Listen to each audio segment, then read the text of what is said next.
Talk of ethical violations by Alabama Governor Robert Bentley have been ongoing for the better part of a year, and things are starting to hit a fever pitch here in the state capitol. I'm joined now by John Archibald, who is live with us from Montgomery.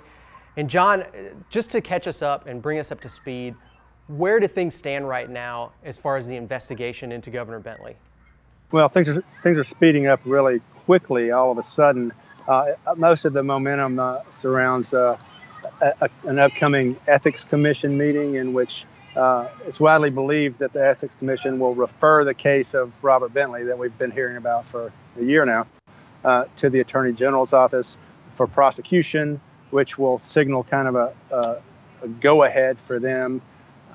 And the House Judiciary Committee, which is the body responsible for impeaching a governor, has essentially hired a lawyer to investigate, and that lawyer has now set a timeline that begins just after that Ethics Commission hearing, and that's a timeline for impeachment. So they'll present evidence, they'll vote on it, and decide whether to send it to the Senate for trial.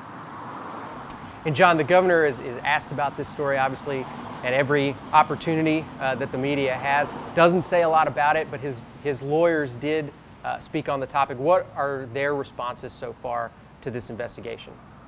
Well, they really want to slow it down, and that's what they've talked about here, is that they feel like the House Judiciary Committee's outside attorney has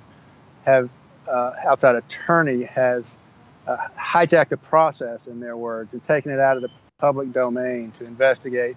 He ironically talks about the amount of money spent on these prosecuting outside lawyers. This is from an outside lawyer who's also getting a lot of money from the public.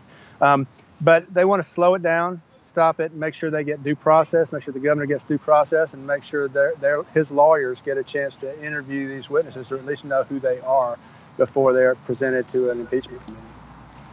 John, as I said at the top, this story's been going on for about a year. Probably feels like longer to a lot of people. When can we realistically expect this story to reach some kind of resolution?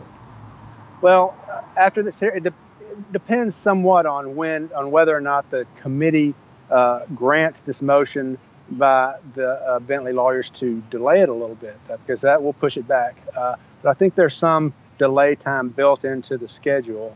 But ultimately, I believe it will have to happen before the end of the legislative session this year. So I would expect that we would really know where we are by May. All right, John. Thank you for helping us make sense of this story. And for more on this, you can go to AL.com.